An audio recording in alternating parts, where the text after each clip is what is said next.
오늘은 예수님이 십자가를 지시기 위하여 예루살렘 성으로 나귀 새끼를 타고 뚜벅뚜벅 걸어서 들어가시는 그런 날을 기념하는 종려주일이라고 합니다.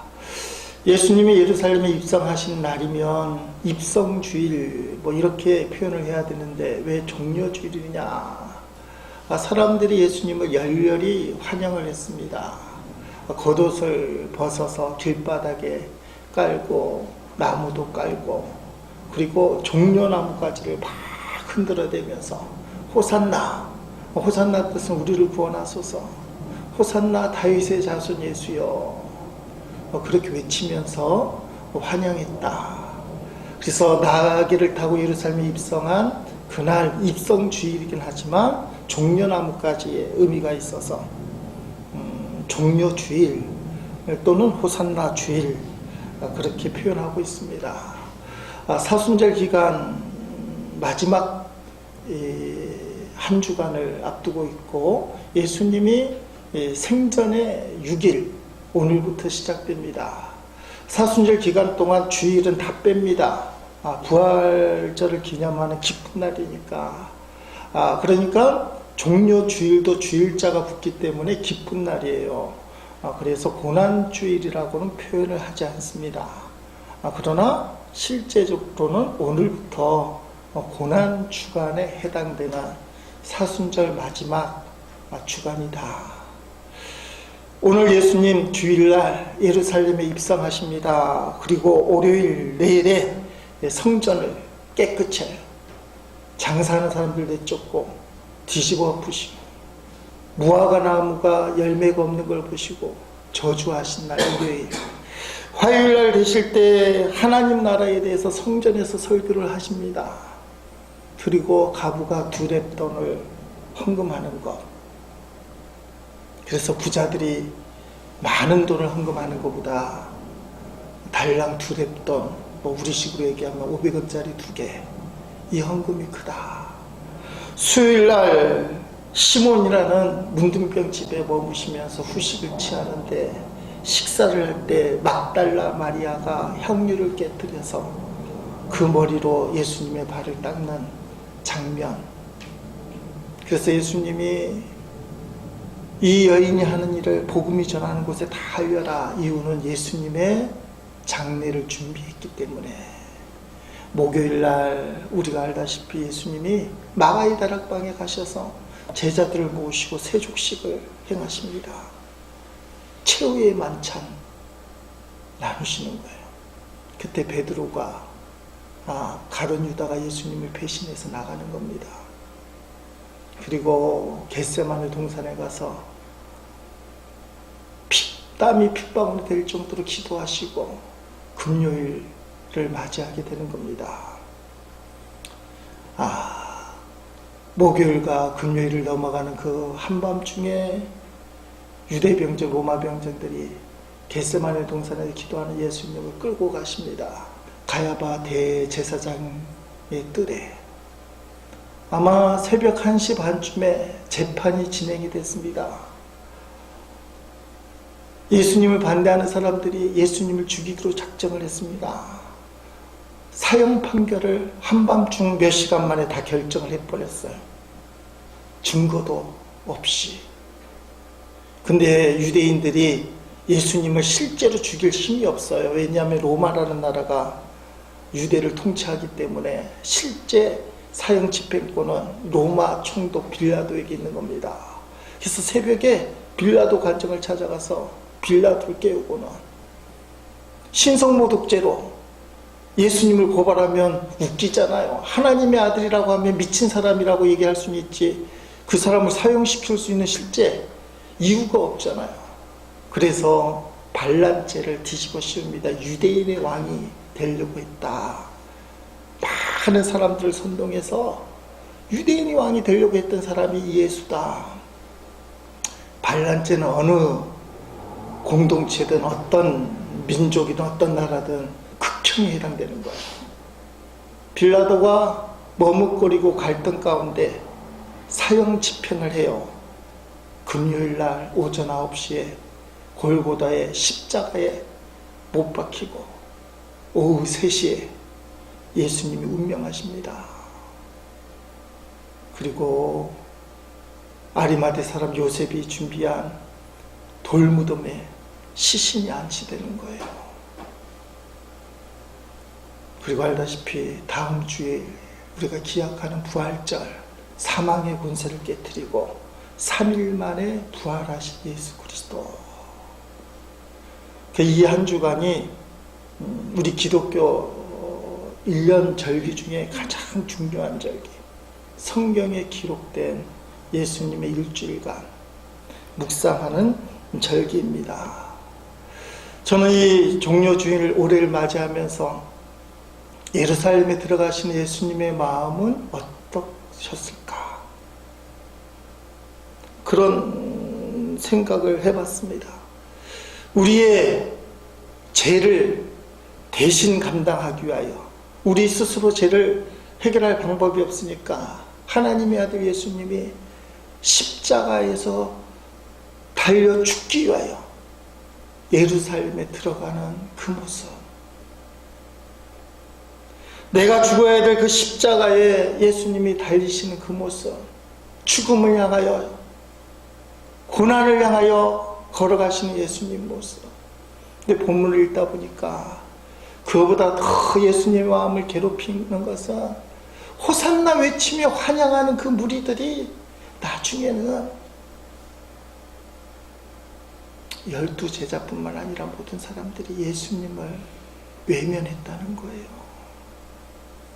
인간의 감정을 갖고 오신 예수님이 열렬하게 환영하고 모든 사람들이 기분 좋은, 제자들조차도 이제 예수님이 실제로 왕이 된다는 기쁨 때문에 당신이 왕이 되면 우리 국무총리 삼아주십시오, 맨날 그거 싸웠잖아요. 엄청 들떠있고 기분 좋고 축제 같은 이 분위기, 예수님은 얼굴이 굳어 계셔요. 성경에 예수님이 웃으셨다, 미소를 띠셨다, 그런 내용이 예루살렘에 입성하는 본문에는 한 개도 없어요. 여러분, 만약에 예수님이 오늘날 정치가라고 얘기하면 이 수많은 무리들이 환영을 합니다. 김해시에 오는데 김해 시민들이 호산나 예수여, 그런 환영을 합니다. 그럼 정치가면 어떻게 해야 됩니까? 손을 막 흔들어주면서 뭐 선거에 나오면 이렇게도 하고, 자기 교회에 따라 이렇게도 하고 이렇게도 하고 막 손을 흔들어주면서 지지에 대해서 고맙다고, 당신들의 지지를 잊지 않겠다고, 그런 반응들을 보이고, 그리고 일장연설을 했을 거예요. 내가 이번에 예루살렘 김해에 들어와서 이렇게 하겠습니다, 여러분 하고는 선동적인 정치 발언을 했을 거예요. 근데 예수님이요, 아무 말씀도 없으시고 아무 제스처도 안 하시고 일장연설은 아무것도 안 하셔요. 근데 이 말씀을 계속 묵상하는 가운데 예수님이 니네가 나를 환영하지만 일주일 후에 금요일날 나를 배신할 거 알아. 그렇지만 나는 너희를 위하여 십자가에서 죽어줄 거야. 그래도 사랑할 거야. 그렇지만 지금 너희들을 보면서 웃어줄 수는 없어. 그 마음 같아요. 예수님이 굳어 있는 게요. 분위기는 다 좋고 엄청난 기대가 있고 환호성이 넘치는 이 분위기에 실제로 그 중심에 계신 예수님, 나귀 새끼를 타고 가신 예수님은 얼굴이 굳어 계셔요. 죽으러 가는 거니까, 십자가를 지러 가는 거니까. 그러나 그 무엇보다도 제자들을 비롯해서 너희 모두가 나를 외면하고 배신할 걸 아니까, 그러나 나는 너희를 위하여 십자가에 서며 너희를 사랑하는 그 마음은 포기하지 않을 거야. 예수님이 만약에 제자들이나 이 사람들이 어떤 일이 있어 예수님을 지지해 준다는 걸 알았으면 미소를 떠주셨을 거예요. 그 중에 한 명이라도 나를 끝까지 지지해 줄 사람 하나가 있었다면 그 사람 보면서 웃어주셨을 거예요. 그래, 이 모든 사람이 나를 배신해도 너는 나를 배신하지 않지. 딴 사람을 보면서는 무표정이고 너희들은 날 배신하겠지. 하지만 그 한 사람 딱 보면은 너 때문에 산다. 근데 성경에 그런 내용이 없어요. 앞으로 살펴볼 겁니다. 예수님이 여러분을 보면서 어떤 모습을 지을까요? 종려주일에 우리는 예수님을 열렬히 환영하고 이 예배를 통해서 영광 돌리고 은혜 받겠다고 주여 주여 이렇게 외치지만 예수님 우리를 보면서 아무 말씀도 안 하시고 그래도 사랑해. 그러나 웃어줄 수는 없어. 그런 표정을 지을지. 그래, 너 때문에. 다른 사람은 몰라도 너 때문에 내가 위로를 얻지. 예수님이 그런 표정을 지으실지. 예루살렘 일성 너무 중요하니까 마태, 마가, 누가, 요한 다 사복음서에 기록되어 있습니다. 오늘 본문 8절부터 11절에 보니까 열렬히 환영해. 무리의 대다수는 그들의 겉옷을 길에 펴고 다른 이들은 나뭇가지를 배에 길에 펴고. 이게 무슨 말이에요? 모든 사람들 중에 대다수가 겉옷을 벗었어요. 예수님 맨 땅에 오시면 안 되니까 나귀 타고 오시지 마. 내 옷을 주려받고 가십시오. 가지를 좀 깔아요. 앞에서 가고 뒤에서 따르는 무리가 소리 높여 이르되 호산나 다윗의 자손이여 찬송하리로다. 주의 이름으로 오시는 이여 가장 높은 데서 호산나 하더라. 예수께서 예루살렘에 들어가시니 온 성이 소동하여 이르되 이는 누구냐 하거늘 예루살렘 성이 발칵 뒤집어진 거예요. 6월절이라서 세계에 흩어져 있던 디아스포라, 세계 각처로 흩어진 유대인들이 몇백만 명이 예루살렘에 모였대요. 조그마한 동네인데 예루살렘이 발칵 뒤집어졌어. 무리가 이르되 갈릴리라사에서 나온 선지자 예수라 하니라며. 이 사람들이 왜 이렇게 환영하고 예루살렘이 발칵 뒤집었냐 하면 예수님에 대한 기대가 있었습니다. 호산나 다윗의 자손이여 찬송하리로다. 주의 이름으로 오시느니여 가장 높은 곳에서 호산나 하더라면 저기서 보면 다윗의 자손이 중요해요. 메시아라는 뜻도 있는데 이스라엘 역사에서 가장 번성했던 가장 행복했던 시절이 다윗의 시대였어요. 예수님이 이제 왕으로 오시는데 지금 로마가 유대를 침탈하고 압제하고 있는데 나라를 뺏겼는데 가장 아름다웠던 다윗의 시대를 회복시켜줄 그 메시아. 마가복음 11장 10절에는 노골적으로 이렇게 해요. 찬송하리로다. 오는 우리 조상 다윗의 나라여 가장 높은 것을 호산나 하더라. 아멘. 예수님 보면서 다윗의 그 시대가 다시 온다. 지금은 로마가 우리를 이렇게 괴롭히지만 우리가 일제시대 때 한민족 역사의 가장 수치스러운 시절 아닙니까? 나라를 뺏긴 가장 수치스러운 그때 우리가 독립을 꿈꿨듯이 유대인들이 예수님을 통해서 다윗의 나라를 꿈꿨어요. 그들에게는 속셈이 있었습니다. 누가복음에는 예수님을 왕으로 표현해요. 누가복음 19장 38절에 이르되 찬송하리로다. 주의 이름으로 오시는 왕이여 하늘에는 평하여 가장 높은 것 영광이로다 하냐며. 여기서 왕이라는 말은 우리가 생각하는 내 인생의 진정한 왕 중에 왕이라는 뜻이 아니라 다윗과 같은 왕, 유대 민족을 살릴 왕. 이런 엄청난 기대치가 예루살렘 사람들에게 있었어요. 그러니까 무리 중에 대다수가, 남녀노소 중에서 모든 사람들 대다수가 겉옷을 벗어서 주려밟고 가옵소서 그렇게 환영을 하게 된 겁니다. 근데 여러분, 반전 6일 후에 금요일날 아까 말씀드린 것처럼 유대인들이 예수를 죽이기로 작정하고 빌라도를 찾아가는 거예요. 빌라도가 아무래도 찝찝해요. 부인이 꿈속에 그 사람은 죄가 없으니 죽이지 말라 뭐 그런 말도 전해지고 이게 뭔가 찝찝한 거예요.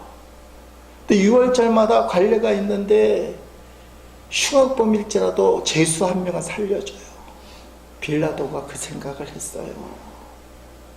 그 장면이 마태복음 27장 21절부터 23절에 나와요. 빌라도가 사람들에게 말했습니다. 이 두 사람 중에 누구를 석방시켜 주길 원하느냐? 흉악범 바라바 그리고 예수예요. 사람들이 대답했습니다. 바라바요. 빌라도가 물었습니다. 그러면 그리스도라고 하는 예수는 어떻게 해야 하겠느냐? 그들이 모두 대답했습니다. 그를 십자가에 매달아 죽이시오. 빌라도가 물었습니다. 그 이유가 무엇이냐? 그가 무슨 악한 일을 했느냐? 그러자 사람들은 더 크게 소리쳤습니다. 그를 십자가에 매달아 죽이시오. 물론 대제사장들과 장로라고 꼬집어서 이 사람들이 무리들을 선동해서 이렇게 했다고 기록하고 있어요. 무리를 선동했다고 해서 이렇게 예수를 십자가에 죽이시오 했다고 하지만 여러분 아무도 그 현장에서 예수님이 무슨 죄가 있어요? 예수님이 여러분에게 피해를 준 게 뭐가 있어요? 예수님이 여러분에게 해코지 한 게 뭐가 있어요? 예수님이 행하신 일을 우리가 다 알고 있어요. 병자를 고쳐주고 귀신을 쫓아내시고 많은 사람들 위로해주고 우리의 친구가 되어주고 우리에게 희망을 주셨던 예수님이 도대체 당신들에게 뭘 잘못했단 말이오? 눈식서 살펴봐도 이런 사람이 한 명도 없어요.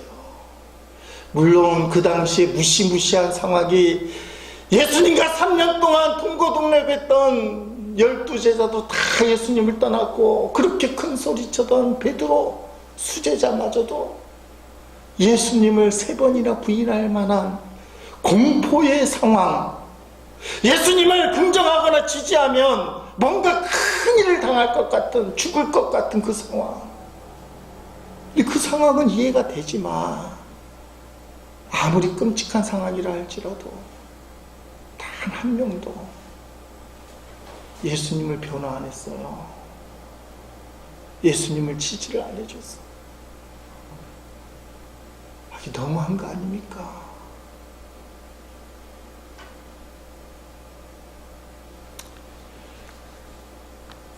제주도에 가면 이시돌 목장이라고 있어요. 거기 보면 세미 은총의 동산, 천주교에서 가난한 곳입니다. 거기 성지 같은 곳이에요. 예수님의 행적을 조각성으로 잘 만들어놨어요. 한국에서 아마 제일 잘 만든 곳, 제가 가본 곳 중에서는 제일 아름답게 또 웅장하게 예수님 조각조각이 곳곳에 이제는 세트가 2세트나 돼요. 거기 가면 천주교인들은 성지 순례하듯이 조각상 앞에서 그들의 묵상을 하고 기도하고 가만히 살핍니다. 근데 개신교인들의 특징은 얘기를 많이 한다는 거예요. 천주교인들은 가면 묵상하는데 우리는 가면 조잘조잘 하잖아요. 개신교인들 하나님 은혜도 말은 자유롭게 하는 우리 스타일. 그리고 거기는 천주교 성지인데도 불구하고 우리 개신교가 그런 걸 안 만들어 놨잖아요. 별로. 그래서 교인들이 또 목사님들이 많이 가요. 하다 보니까 개신교 성지 코스 중에 하나고 가이드들도 생겨나요. 언젠가 제가 거기에 갔습니다. 한 무리의 사람들, 교회에서 왔는 한 10명 되는 분들이 가이드, 아마 목사님일 거예요. 가이드의 안내를 받으면서 거기를 이제 묵상하는 거예요. 그러니까 말이 많잖아요. 가이드는 막 마이크 대고 얘기하고. 그때 수녀님하고 어떤 이 평신도 같은데 여자 성도, 천주교인들은 조용히 바라보고 묵상하고 기도하는데 우리는 가이드가 막 설명을 해주는 거예요.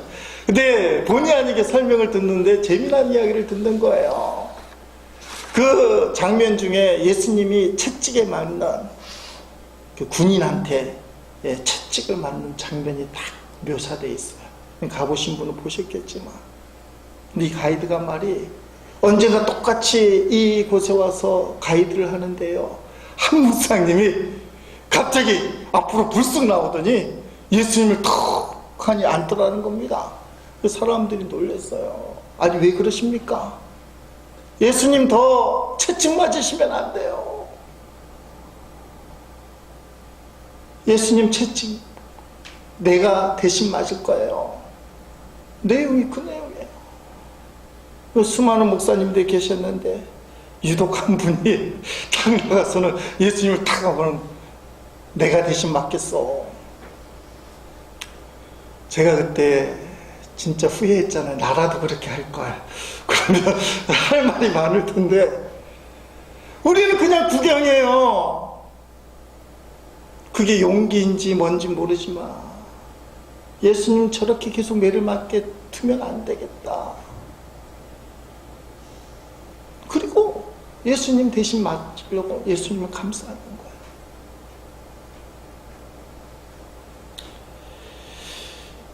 많은 생각을 했는데 여러분 주변에서 하나님 욕하고 교회를 욕하고 예수님 욕할 때 여러분 팔짱 끼고 가만히 있는 편입니까? 아니면 예수님을 감싸는 편입니까? 교회를 감싸는 편입니까? 하나님을 감싸는 편입니까?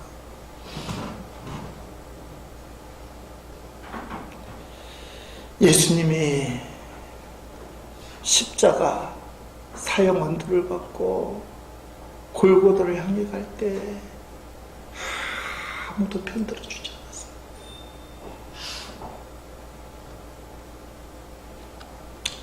기대가 너무 커서 상실감도 크고 오히려 사람들이 예수님에 대한 배신감이 컸다라고 말할 수 있었을 거예요. 그런데 아무리 봐도 그건 문제 아닙니까? 첫 번째 문제는 이 사람들이 예수님에 대한 기대가 진짜 메시아로서의 기대가 아니었던 거예요. 그들은 예수님 뭐라고 고백합니까? 오늘 보면 11절에 무리가 이르되 갈릴리 나사렛에서 나온 선지자 예수라 하니라. 아멘. 메시아라고 생각했지만 메시아, 성경이 말하는 메시아가 아니에요. 그냥 선지자 중에 한 사람, 좋은 말 하는 사람 중에 한 사람. 지금도 유대인들은 예수님을 선지자로 생각해요. 수많은 선지자 중에 한 사람이지 하나님의 아들 구세주가 아니다. 예수님을 정말 하나님의 아들로 받아들이지 못할 때 주님에 대해서 우리는 기대가 무너지고 상실감을 갖게 될 수 있어요. 왜 그렇습니까? 나의 기대치대로 믿기 때문에. 그래서 진짜 문제는 뭐냐면 주님 뜻대가 아니라 주님 뜻대로 믿겠습니다 이렇게 고백하는 것이 아니라 내 마음대로 해주세요. 핵심은 거기에 있는 거예요. 하나님이 이 땅에 예수님을 보내신 것, 메시아를 보내신 것, 온 인류를 구원하기 위해서 보내주셨는데 유대인들은 아니에요. 다윗의 왕국만 건설하면 되는 메시아. 예수님은 온 인류를 가슴에 품었지만 예수를 바라보는 유대인들은 자기만 품어달라는 거예요.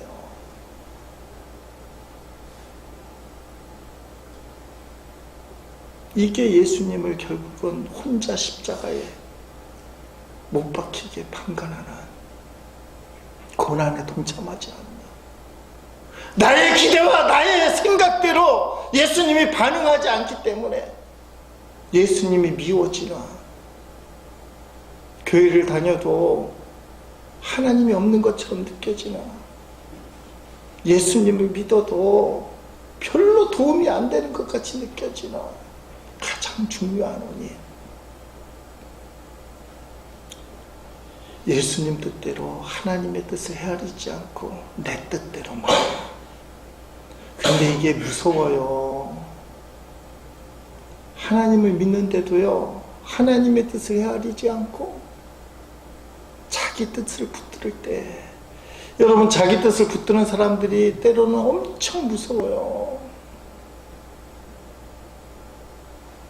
예수님을 십자가에 혼자 죽도록 그냥 내버려 두는 것뿐만 아니라 자기 고집을 위해서도 세상 사람들은 죽어나가요. 여러분, 가룟 유다가 대표적인 사람 아닙니까? 3년 동안 예수님을 쫓아다녔는데 예수님을 배반해요. 자신의 기대, 자신의 생각대로 예수님이 안 움직여주니까. 가룟 유다가 말입니다, 열심당원이었다고 얘기해요. 열심당원. 이 열심당원이 이스라엘에게 있어서는 중요한 사람들이에요. 주전 167년에 마카비 형제의 반란이 있었습니다. 그때는 시리아가 유대를 정복할 때예요.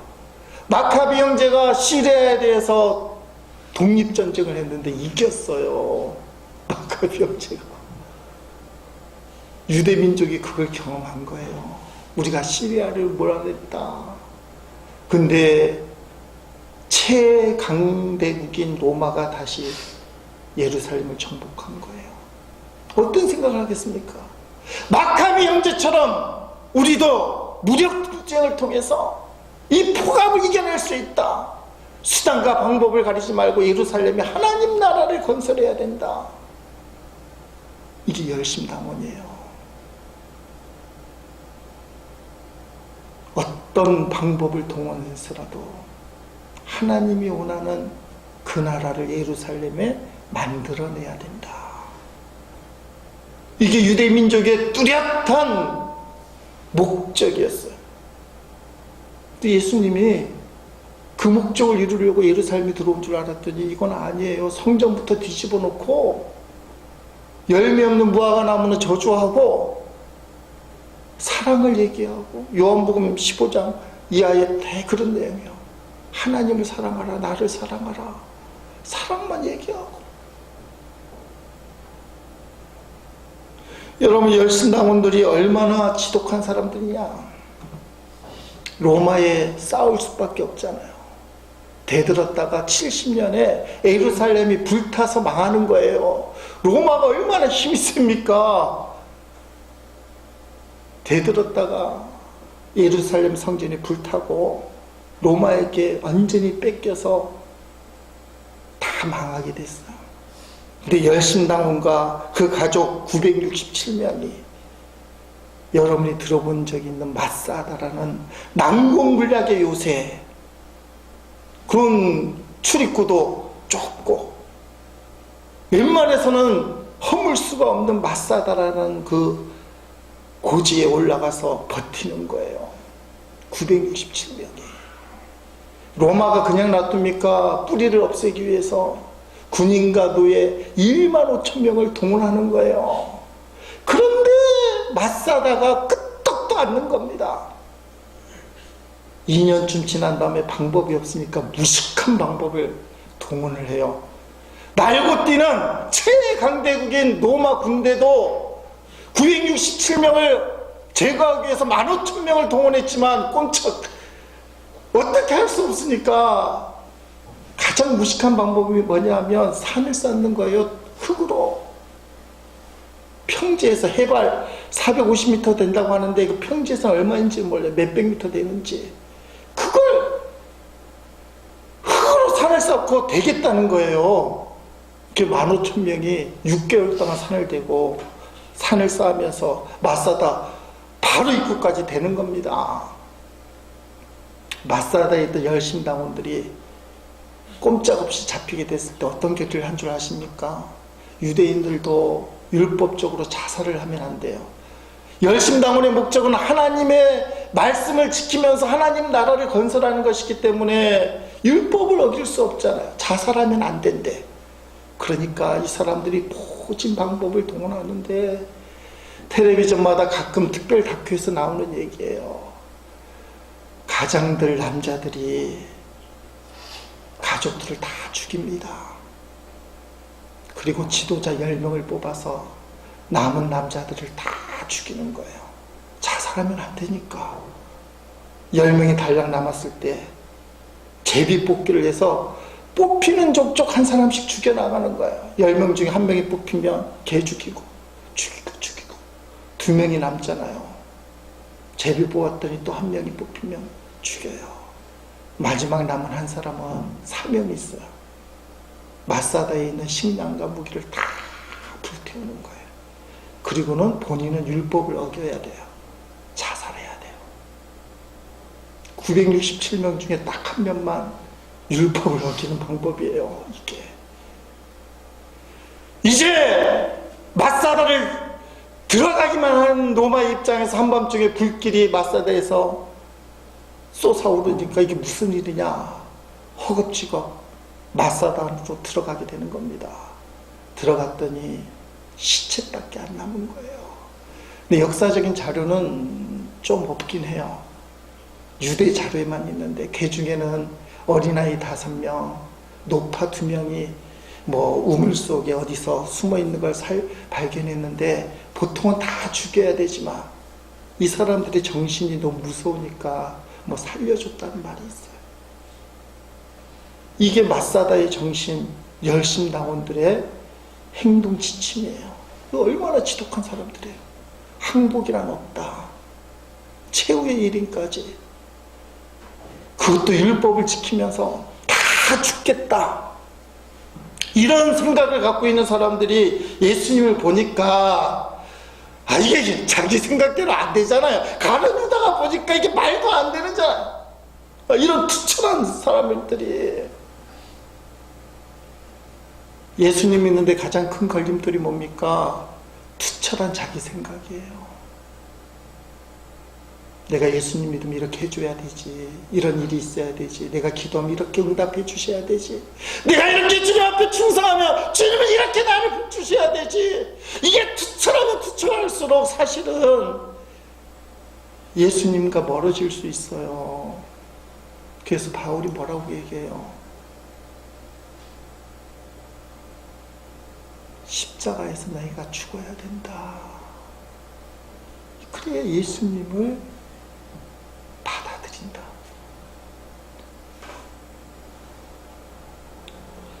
여러분, 이런 상황에서 예수님이 이걸 다 아시는 거예요.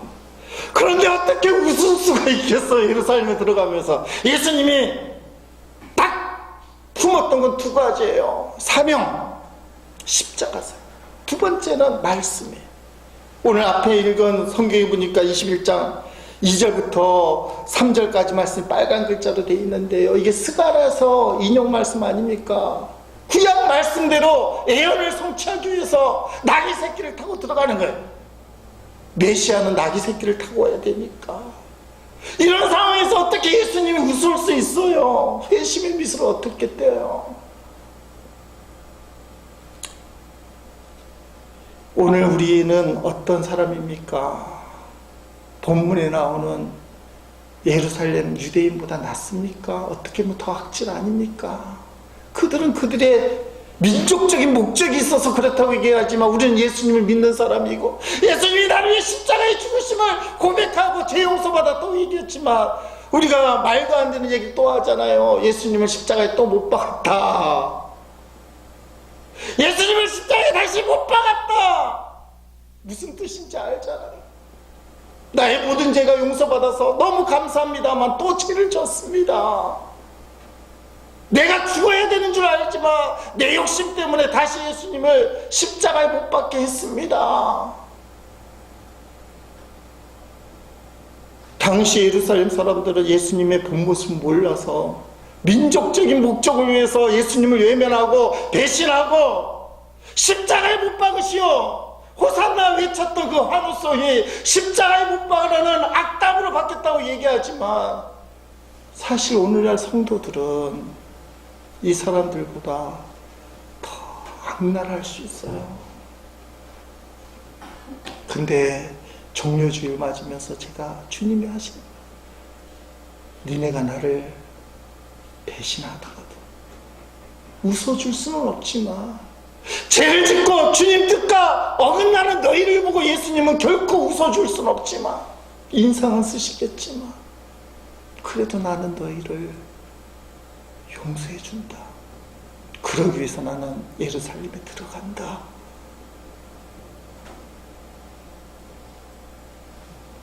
지난 목요일날 장인들과 하는 독서 모임, 유풍당당 독서 모임, 우리 교인들도 함께하는 모임인데, 그때 침묵이란 책, 엔도 슈사쿠의 침묵이란 책, 유명한 책인데요, 일본 17세기 때 박해 상황, 천주교 박해 상황을 배경으로 한 그런 책이에요.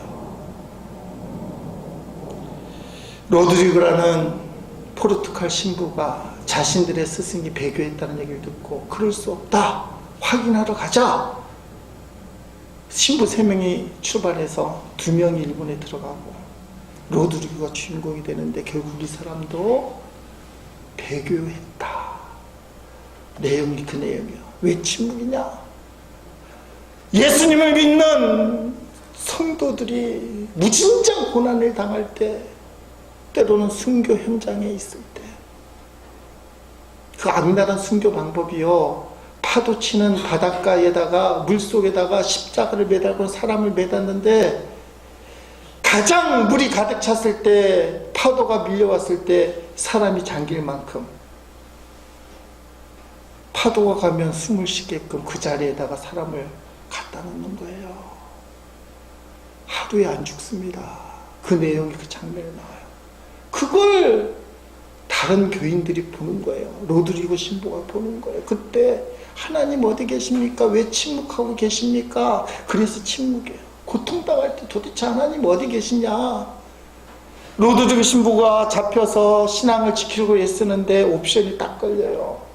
신부님이 만약에 배교라는 것은 이 성화, 그걸 발로 밟았는데, 형식적으로 배교를 안 하면 다른 사람들이 죽는 거예요. 배교를 하면 다른 사람을 살려주겠다는 거예요. 내가 신앙을 지켜서 순교를 하면 나만 죽는 게 아니에요. 근데 내가 배교를 하면 다른 사람이 살아나요. 어떻게 할 거냐? 그 내용에 267쪽에 이렇게 나와요. 신부는 발을 들었다. 발이 저리듯 무거운 통증을 느꼈다. 그것은 단순히 형신만은 아니었다. 지금까지 자신의 전생을 통해 가장 아름답다고 생각해온 것, 가장 맑고 깨끗하다고 믿었던 것, 인간의 이상과 꿈이 담긴 것을 밟는 것이다. 이 발의 아픔. 그때 밟아도 좋다고 동판에 새겨진 그분은 신부에게 말했다. 밟아도 좋다. 네 발의 아픔을 내가 제일 잘 알고 있다. 밟아도 좋다. 나는 너에게 밟히기 위해 이 세상에 태어났고 너희의 아픔을 나누기 위해 십자가를 짊어진 것이다. 그리고는 그 장이 끝나요. 나라면 어떻게 했을까? 혼자 죽는 순교라면 당연히 할 수 있는데, 사실은 모르겠어요. 로드리고 신부를 이해할 만하다. 도망가는 대답을 스스로 정리를 했어요. 순교할 각오는 되어 있다. 근데 그 옵션이라면 로드리고 신부를 이해할 만하다. 여러분 같으면 어떻겠습니까? 근데 우리가 그런 고민 안 하는 건, 우리가 지금 순교 박해 그런 상황이 아니라는 거예요. 너무 편안하게 믿는 상황이라는 거예요. 그러니까 아직 우리에게는 해당 사항이 없는 거예요. 핵심은 그래요. 예수님 때문에 순교할 수 있고 예수님 때문에 배교할 수 있다. 저는 그 책을 읽으면서 가장 안타까운 것은 이 엔도 슈사쿠가 여러 가지 장치를 해놓은 걸 보게 됐어요. 옛날에 읽었던 적이 있고 이번에 읽어보니까 이게 보통 분이 아니에요. 온갖 장치가 다 있어요. 양쪽 다. 근데 마지막 이 장면에서 로드리고 신부가 하나님 앞에 깊이 있게 기도하고 결정하는 장면이 좀 약하게 나와요. 깊이 있게 하나님 앞에 물어보고, 하나님의 뜻이 맞습니까? 이렇게 하는데 상황 때문에 어쩔 수 없이 그 동판을 받게 되는 장면으로. 오늘 말씀을 이 침묵을 이야기함으로 여러분이 혼란이 있을 수 있지만 앞으로 일주일간 고난주간을 어떻게 살아야 될까, 어떻게 우리가 행동해야 될까를 주는 지침이라고 생각합니다. 저와 여러분 중에 호산나 외치는 예루살렘 이 사람들, 그리고 이 목소리로 예수님을 십자가에 죽이시오 악담을 하는 그 사람들을 누가 손가락질 할 수 있겠는가? 이 한 주간 우리는 예루살렘 사람들처럼 예수님을 환영하고 믿고 영접하지만 결국 예수님이 십자가를 지러 가실 때, 십자가 사형 언도를 받을 때 외면하고 마는 그런 사람은 아닌가. 달랑 나 한 사람이라도 예수님 절대 그러시면 안 돼요. 예수님이 무슨 잘못이 있어요? 예수님이 왜 십자가에 달려야만 합니까? 당신들에게 뭘 잘못했어? 이런 단 한 사람 내가 돼야 되지 않을까? 내가 되지 않는다 할지라도 예수님은 십자가를 지실 거예요. 우리를 향해서 웃지는 않겠지만 우리를 품고 사랑해 주실 거예요. 근데 주님의 마음은 뭐겠습니까? 그래도 너 때문에 힘을 얻는다. 네가 내 마음을 알아주는구나. 예수님은 예루살렘에 죽으러 가십니다. 사람들은 열렬히 환영하지만 예수님은 그때 침묵하셨습니다. 예수님을 환영하던 그 사람들이 예수님이 자신들의 기대에 미치지 못하자 예수님을 십자가에 못 박으라고 악담을 퍼붓습니다. 근데 예수님은 이런 배신자들까지도 품어주는 십자가의 사랑을 베풀어 주십니다. 그게 예수님 사랑이에요. 자기를 못 받는 원수들을 향하여 저들의 죄도 용서해 주십시오. 자신들이 행하는 일, 자신의 죄를 알지 못해서 그렇습니다. 그게 예수님이에요. 오늘부터 시작된 이 고난주간에 방관자가 되지 마시고 예수님이 위로를 얻을 수 있는 한 사람, 십자가의 고난을 정말 함께 아파할 수 있는 사람, 그런 제1의 성도들 다 될 수 있기를 주의 이름으로 축복합니다.